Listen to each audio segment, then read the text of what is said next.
SLBS yoga and naturopathy medical college Jodhpur में आप सभी का हार्दिक स्वागत, अभिनंदन। मित्रों, आज हम बात करते हैं पाइल्स पे, अर्श पे।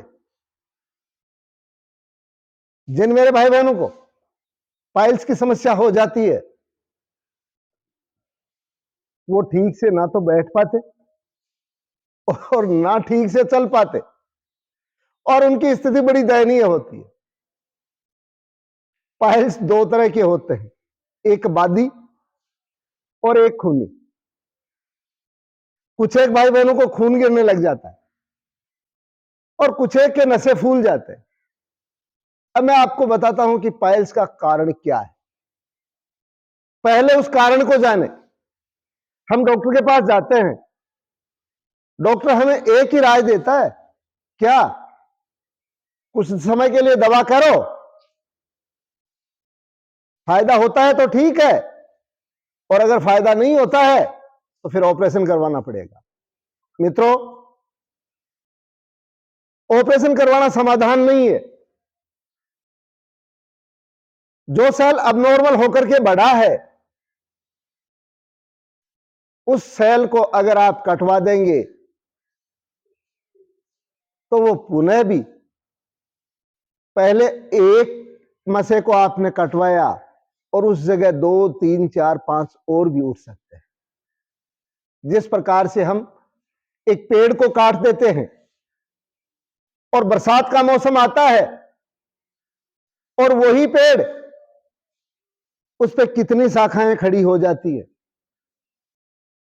तो ये जो शाखाएं जो खड़ी हो रही हैं वही सेम हमारे बॉडी पे काम कर रहा है। जो सेल हमारा अबनॉर्मल हुआ था उस सेल को हमने कटवाया, वो फिर वृद्धि करने लग गया, समाधान नहीं हुआ। इसलिए मूल में जाएं और मूल में जाकर के उसके कारण को खोजें और उस कारण को का निवारण खोजें। अर्श का कारण जो है पेट की गर्मी है। जिन मेरे भाई बहनों को पेट में गर्मी होती है, अर्थात जिनको कब्ज होती है, उनको पेट में गर्मी होती है। पेट की गर्मी को शांत करना ही इसका समाधान है। आप कहेंगे जी पेट की गर्मी को हम कैसे शांत करें? सबसे पहले आपको अपने आहार पे कंट्रोल करना पड़ेगा। जिन चीजों से, जिन वस्तुओं के उपयोग से आपको कब्ज होती हो उनका उपयोग बिल्कुल भी नहीं करें। जिस प्रकार से तली हुई, भुनी हुई, कढ़ाई से निकाली हुई ये चीजें जो हैं ये आपके डाइजेस्टिव सिस्टम को खराब करते हैं। तो इससे बचें। भोजन को चबा चबा करके लें। एक ग्रास को कम से कम 50 बारी चबाएं। अगर आप एक ग्रास को 50 बारी चबाएंगे तो वो जो भोजन आपने लिया, मुंह में जिस निवाले को आपने चबाया, वो निगलने लायक नहीं, वो पीने लायक हो गया। तो एक तो हम हमारे आहार का ध्यान रखें, गर्म चीज नहीं खाएं, मिर्च मसाला नहीं लें, तली भुनी बिल्कुल भी नहीं लें, उबली हुई सब्जी, पपीता ले सकते हैं, अमरूद ले सकते हैं, सेब ले सकते हैं फ्रूट्स में। और मौसम के अनुसार वो फल जिससे कब्ज ना होती हो। केला मत खा जाना। अगर केला खाएंगे ना तो कब्ज होगी, और कब्ज होगी तो अर्श बढ़ेगा।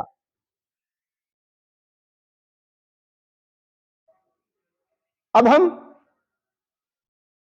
भोजन की बात हमने कर ली, पेट में गर्मी पहले से थी, पहले की गर्मी को हम कैसे शांत करें, उस विषय को अच्छे से समझ लेना। उस विषय को समझने के लिए आपको गर्म सौम्य कटी स्नान लेना है, अर्थात गुनगुना पानी हो, उसमें आप बैठे 10 मिनट के लिए।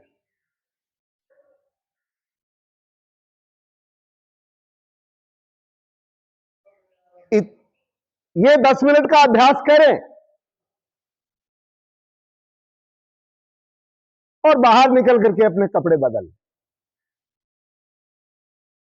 गर्म पाद स्नान ले। रात्रि के समय में बाल्टी में या भगोने में गर्म पानी भर लिया, इतना गर्म हो कि हमारे पांव आराम से उसको उसमें हम दे सके, इतना गर्म भी नहीं हो कि चमड़ी जल जाए। 10 मिनट के लिए गर्म पाद स्नान, पांव को बाहर निकाला, तौलिए से साफ किया और तिल्ली का तेल जो है वो पगथली पे लगा दे, अच्छे से मालिश कर ले।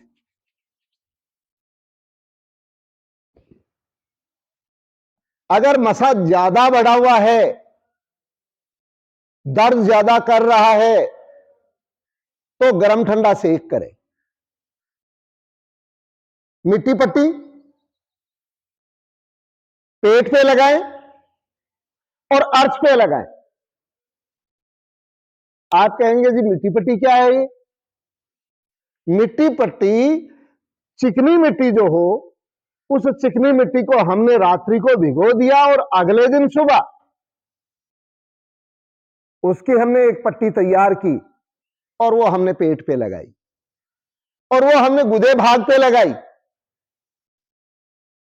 आधा घंटे के लिए आपको मिट्टी पट्टी रखनी है।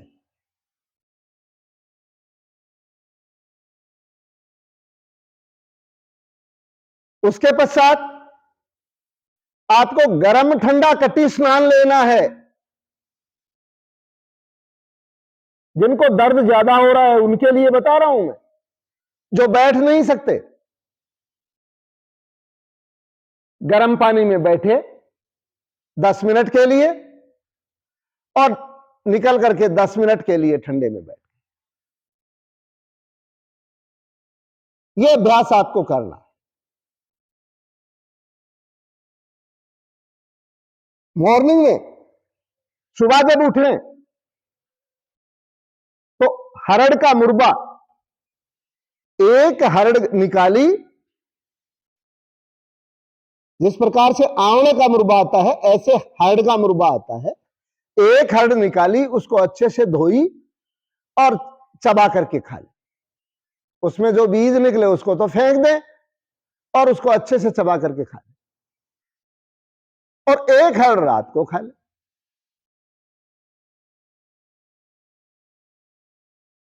गुलकंद का उपयोग करें, 1 चम्मच गुलकंद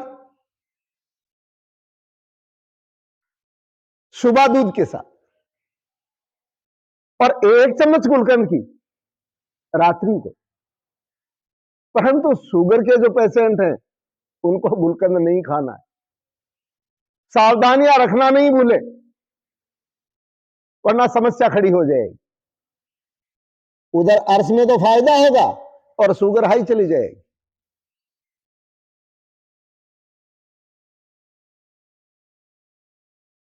मौसम के अनुसार हरी सब्जियां जो हों वो उबली हुई सब्जी उपयोग में ले।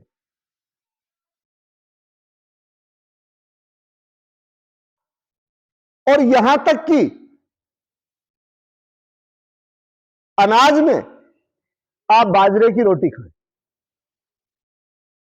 आप कहेंगे जी बाजरे की रोटी से तो कब्ज बढ़ती है।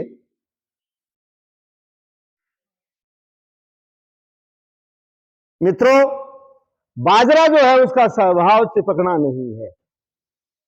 थोड़ा समझ लीजिए। हमने बाजरे के आटे को भिगो करके रख दिया, इधर हमने गेहूं के आटे को भी भिगो करके रख दिया, एक साइड में हमने मैदे को भिगो करके रख दिया, और 10 मिनट बाद उसमें हमने फिर पानी डाला ऊपर से। तो गेहूं और का आटा जो है और मैदा जो है वो पानी के साथ नहीं चलेगा। बाजरे का आटा जो है वो पानी के साथ बहना शुरू हो जाएगा। बाजरे का स्वभाव चिपकना नहीं है। एक रोटी बाजरा, बस बाजरे की एक रोटी ले और सब्जी ले, उबली हुई सब्जी खूब खाएं और मिल्क फूड पूर्ण रूप से बंद कर दे। हमने ठीक होते हुए देखा है, क्योंकि बाजरे का स्वभाव चिपकना नहीं है, आंत के नहीं चिपकता है। वो तो कब्ज तब होती है ना कि हम उसको, हमारा खाने का उसका ढंग दूसरा है। हम उसमें खूब सारा घी ठोकते हैं, फिर दही लेते हैं तो दही भी कब्ज करेगा, और दही और बाजरा दोनों की रासायनिक क्रिया हो गई तो हमें बाजरा सिर्फ और सिर्फ सब्जी के साथ खाना है, सब्जी खूब खानी है। आपका 2 से 3 महीने में अर्श जो है वो ठीक हो जाएगा। यहां तक खूनी अर्श जो है वो ठीक हो जाता है इससे। इसके साथ आपको योगाभ्यास भी करना है। योगाभ्यास में आपको क्या करना है? सर्वप्रथम ओंकार मंत्र से शुरू करेंगे। आओ एक अभ्यास करते हैं हम साथ में, क्योंकि समय का थोड़ा अभाव है, वीडियो लंबा नहीं बनाना चाहते। भरो लंबा श्वास।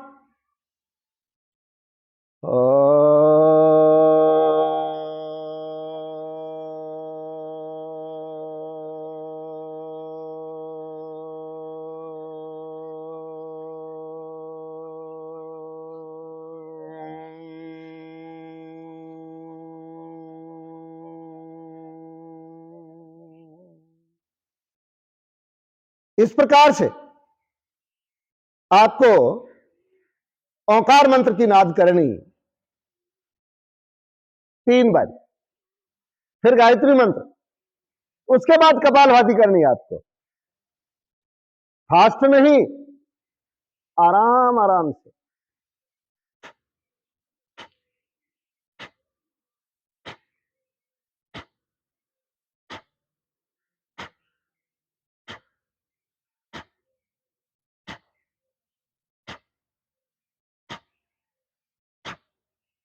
इस प्रकार से आपको 1 मिनट से बढ़ाकर 45 मिनट तक ले जानी है। फिर आपको करना बाह्य प्राणायाम, परंतु कपालभाति किसको नहीं करनी? गर्भवती बेटी को नहीं करनी। बाह्य प्राणायाम अर्थात त्रिबंध जो हम लगाएंगे हार्ट डिजीज से पीड़ित और गर्भवती बेटी के लिए पूर्णतया निषेध। 3 बंद एक साथ लगाएंगे। श्वास भरेंगे, पूरा श्वास बाहर होगा, श्वास को बाहर ही रोक करके रखेंगे, गुदे भाग को ऊपर खींचना मूल बंद, नाभि को अंदर खींचना उड़ियान बंद, और ठुड्डी को कंठकूप से लगा देना जलंधर बंद। इसका आपको 11 से 21 बारी अभ्यास करना है। आओ एक अभ्यास हम साथ में करते हैं। श्वास भरो, पूरा श्वास बाहर, लगा दो त्रिबंध।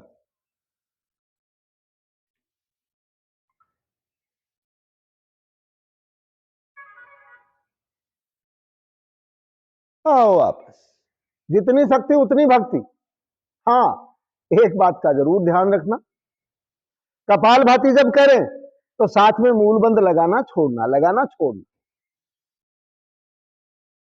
अब हम करेंगे अग्निसार क्रिया। श्वास भरो, पूरा श्वास बाहर, पेट को अंदर खींचा ढीला छोड़ा, अंदर खींचा ढीला छोड़ा।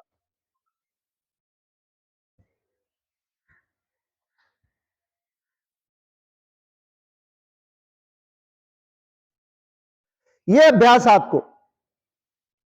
11 से 21 बारी करना। इतना अगर आपने कर लिया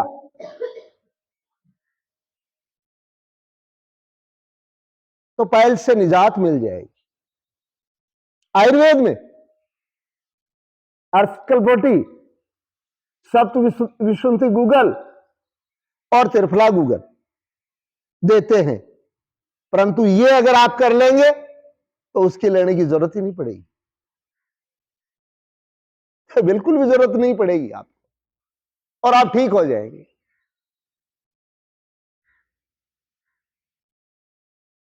इतना अगर आप करेंगे तो आपको कोई रोकने वाला नहीं। इसी के साथ हम आपको बताना चाहेंगे, समय से उठें और समय से सोएं।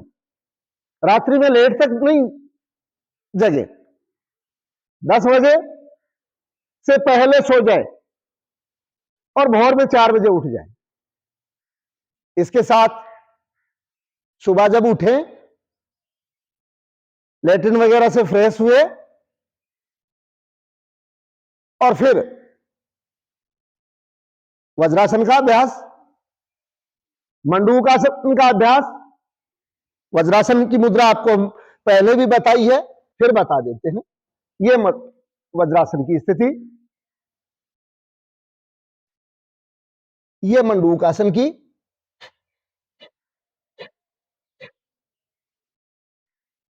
और वक्रासन, ये स्थिति हो गई वक्रासन की। दूसरी साइड से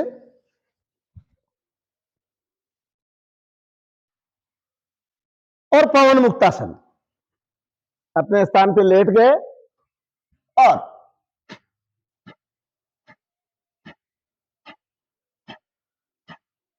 इसमें पवन मुक्तासन में भी आपको मूलबंध लगाना है। अगर इतना कर लिया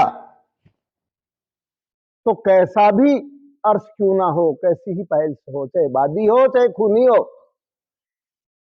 व्यक्ति को निजात मिल जाती है। इस वीडियो को ज्यादा से ज्यादा शेयर करना और सब्सक्राइब करना भी नहीं भूलें। इति ओम।